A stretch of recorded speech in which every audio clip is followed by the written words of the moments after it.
Sendo bem sincero com vocês, eu atualmente estou passando por alguns problemas que têm testado a minha fé cada vez mais e mais.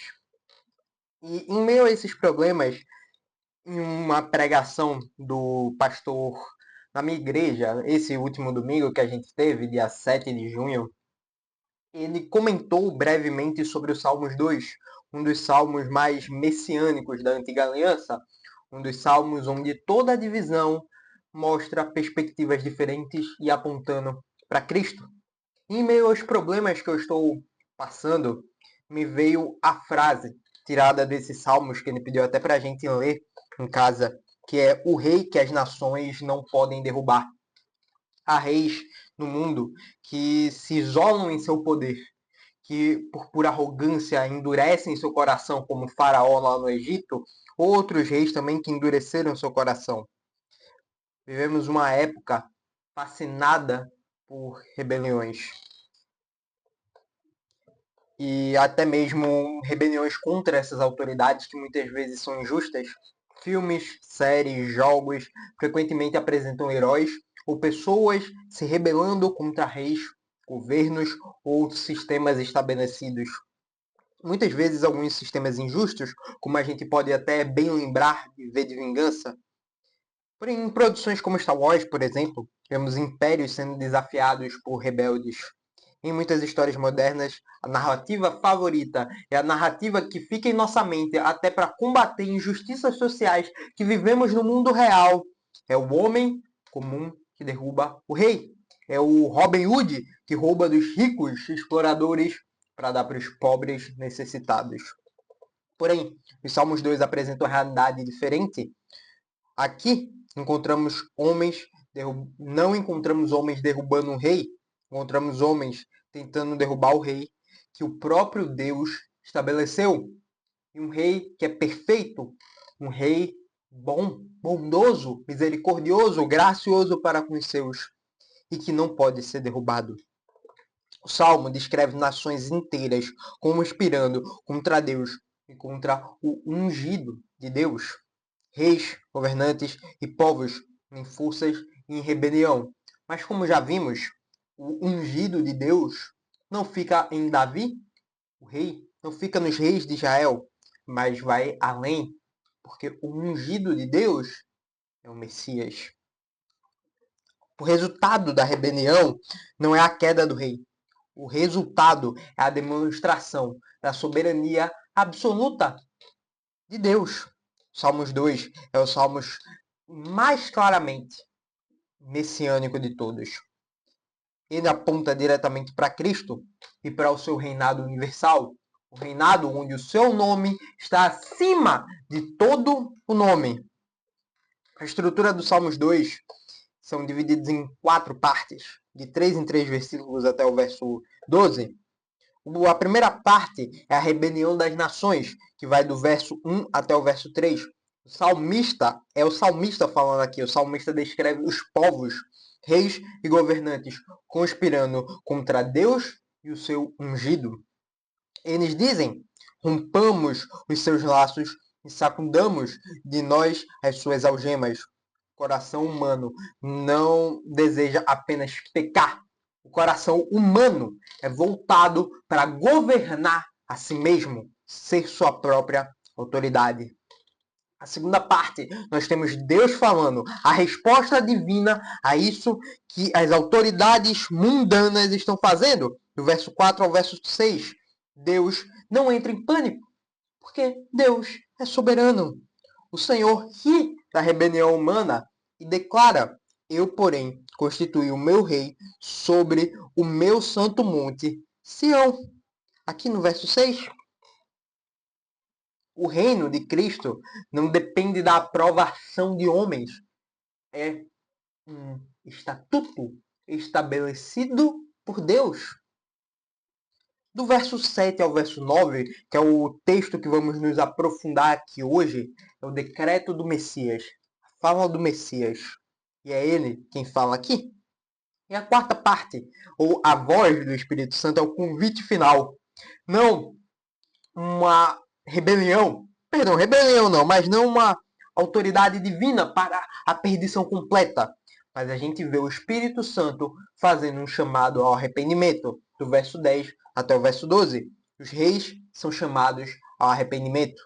Uma das coisas que diferencia o amor de Deus de outros amores mundanos é que o amor de Deus, o castigo de Deus, é com o objetivo de gerar arrependimento nos seus eleitos. O Salmo termina oferecendo misericórdia. Bem-aventurados todos os que nele se refugiam. O mesmo rei que julga também é o rei que salva. Uns confiam em carros, outros em cavalos, mas nós confiaremos e clamaremos o nome de Deus. Salmos 20, verso 7. E agora vamos ler os 3 versículos de hoje, do verso 7 até o verso 9, e expor esses versículos aqui para vocês.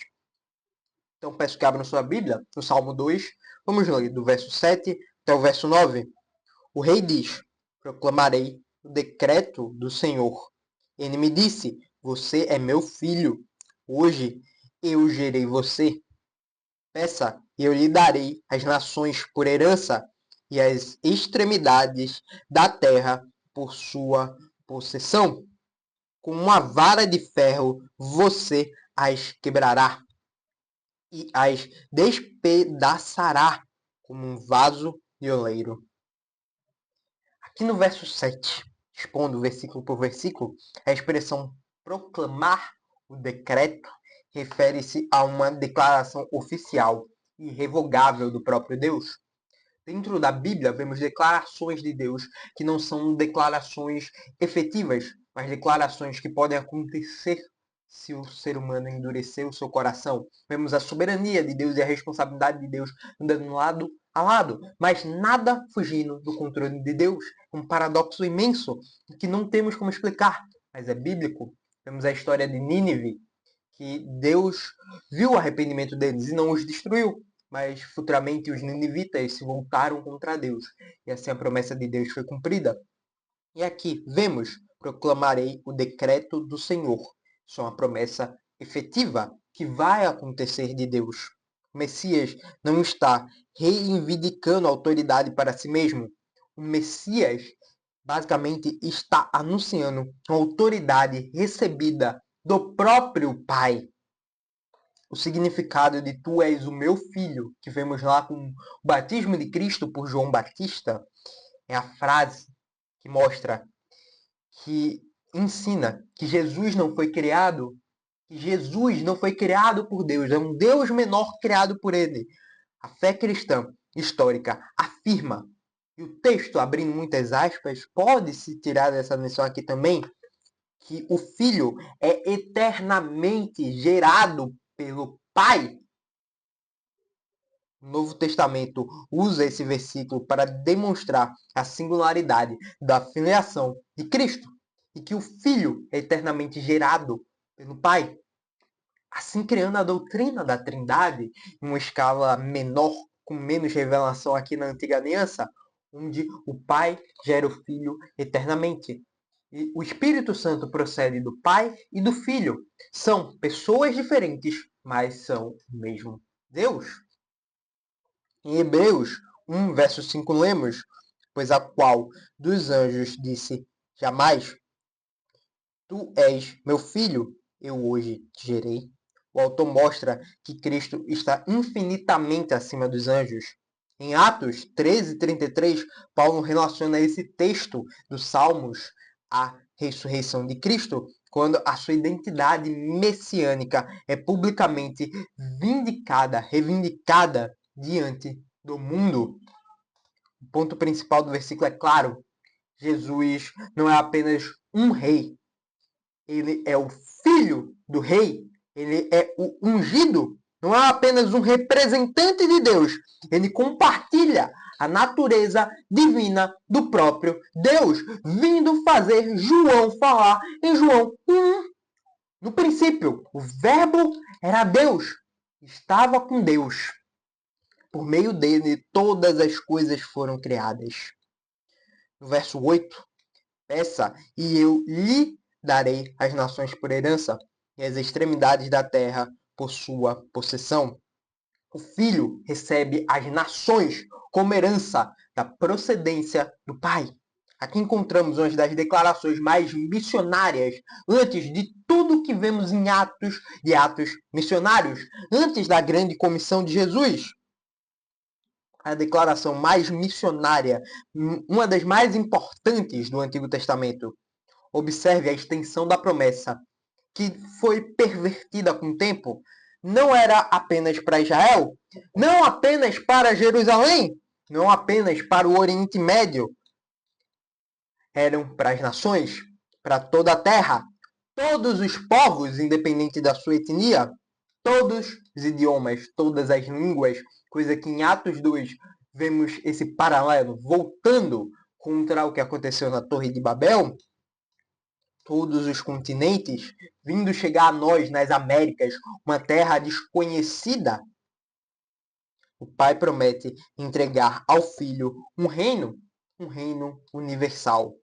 Essa promessa começa a ser cumprida de forma visível após a ressurreição.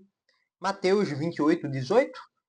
Toda a autoridade me foi dada no céu, na terra. E logo depois desse texto, vemos a tão famosa grande comissão. A missão da igreja existe. A missão da igreja de espalhar o evangelho existe porque o Pai entregou as nações nas mãos do seu Filho, nas mãos do seu ungido. Quando missionários atravessam os oceanos, quando o evangelho chega em tribos que não conheciam a Deus, em tribos isoladas, quando igrejas são plantadas, quando pecadores são convertidos, estamos vendo o cumprimento desta profecia do Salmos 2, que vem se cumprindo com o adjunto da igreja. Evangelização mundial não é uma tentativa desesperada de salvar um reino de crise. É a expansão inevitável do reino que foi dado soberanamente para o Filho de Deus, para o reino de Cristo, a expansão do reino de Cristo. E isso nos leva ao último versículo da nossa exposição de hoje, o versículo 9, que fala: com a vara de ferro você as quebrará e as despedaçará como um vaso de oleiro. O Filho governa com justiça absoluta, diferente de reinados que podem cair neste mundo que tem uma justiça corrompida pelo pecado. O Messias, o Filho de Deus, não tinha nenhum pecado. Governa com justiça absoluta. Este é o versículo que incomoda a mentalidade cristã ou pseudo-cristã moderna. Vemos uma cultura que aceita Jesus como um mestre, como um Clóvis de Barro Filhos, um conselheiro espiritual, um exemplo moral, mas rejeita Jesus Cristo como juiz, rejeita Jesus Cristo como rei. Esquece que agora somos livres do pecado, porém agora somos escravos, a linguagem é isso, escravos de Deus, escravos de Cristo, por meio do sacerdócio dele. Salmos 2 apresenta ambas as realidades, tanto o Cristo como mestre, conselheiro, um exemplo moral, mas apresenta o Messias como um rei, como um juiz que governa tudo, que governa o mundo. A vara de ferro simboliza autoridade invencível em uma nação, em um império, em um governante, em uma ideologia, pode frustrar os planos de Cristo. O Novo Testamento aplica este texto diretamente a Jesus. Em Apocalipse 19, Cristo aparece como um rei vitorioso que julga as nações e estabelece o seu reino. A profecia vai se cumprir. A imagem do vaso de barro é igualmente poderosa como a da vara de ferro. Um vaso parece sólido até encontrar uma força superior que o joga no chão e o quebra em pedaços. Assim são os impérios humanos diante da soberania de Deus. O Egito caiu, a Assíria caiu, a Babilônia caiu, a Grécia caiu, a Roma caiu. Todos pareceram invencíveis, todos caíram. Porém, o reino de Cristo permanece até hoje. Nero caiu, mas Cristo vive até hoje. Seu reino, o reino de Cristo, é um reino que não tem fim. É um reino que pode ser uma pedra de tropeço para uns, para os moralistas, para os legalistas, para aqueles que são entregues aos seus próprios desejos e às suas próprias lascívias. Porém, é salvação para aqueles que o Pai escolheu. O Salmo 2 não apresenta 3 verdades fundamentais. Na verdade, o Salmo 2 nos apresenta 3 verdades universais. A primeira, Jesus é o Filho eterno de Deus, gerado eternamente dele. Ele não é apenas um líder religioso entre muitos outros, ele é o rei escolhido pelo Pai. Segunda verdade, Jesus possui direito sobre todas as nações. A história não está caminhando para o caos, está caminhando para o triunfo de Jesus Cristo. A gente já leu a última página da Bíblia e termina com um amém. Então que assim seja, está tudo certo. Terceiro, Jesus voltará. Isso é uma promessa que ele nos deixou para julgar aqueles que estão em pecado e governar perfeitamente as nações. Todo joelho se dobrará, toda língua confessará que o nome dele é sobre todo o nome. Toda língua confessará que ele é Senhor. Isso nos traz para o que devemos fazer agora como igreja, como corpo de Cristo. Devemos nos submeter ao Rei. O mundo ensina autonomia, ensina que podemos governar nós mesmos. Cristo nos exige redenção. A pergunta não é se Jesus será rei. A pergunta é se você se curvará voluntariamente diante dele. Tenha confiança em meio ao caos. Minha vida está um caos. Vou falar a verdade aqui para vocês. A vida de todos nós às vezes pode parecer um caos, mas confiamos na soberania divina dele. As manchetes mudam, governos mudam, economias mudam. Porém, não importa, sobre tudo isso, Cristo continua reinando e as nossas promessas não estão sobre esse mundo, mas são promessas eternas para além da vida. Nada foge do controle do Rei exaltado. O terceiro ponto que devemos pensar é participar da missão de Cristo. As nações pertencem a Cristo. Ele nos deu uma missão: ir por todo mundo e pregar o Evangelho a todas as nações, os batizando em nome do Pai, do Filho e do Espírito Santo. Evangelizar não é tentar conquistar território para Deus, é anunciar o mundo que o território já pertence ao próprio Deus, o território já pertence ao Rei. E isso é algo que todo cristão deve fazer, evangelizar. E sobre tudo isso pode vir perseguições, vão vir momentos de dores. Às vezes, quando olhamos para Apocalipse 1, do verso 3 até o verso 20, só vemos dores na ilha de Patmos, dores de Paulo sendo perseguido, açoitado e morto. Na nossa vida vemos dores. Porém, nosso refúgio é no Rei que nos escolheu. O Salmo termina com a promessa maravilhosa: bem-aventurados todos os que nele se refugiam. Mesmo o Rei que julgará os rebeldes recebe de braços abertos aqueles que se arrependem e creem no Evangelho. A única segurança para esta vida e para a eternidade é estar unido ao Rei que Deus estabeleceu para todo sempre. Esse foi o vídeo de hoje. Amém. Espero que você tenha gostado. E até o próximo vídeo. Falou, fui. Tchau.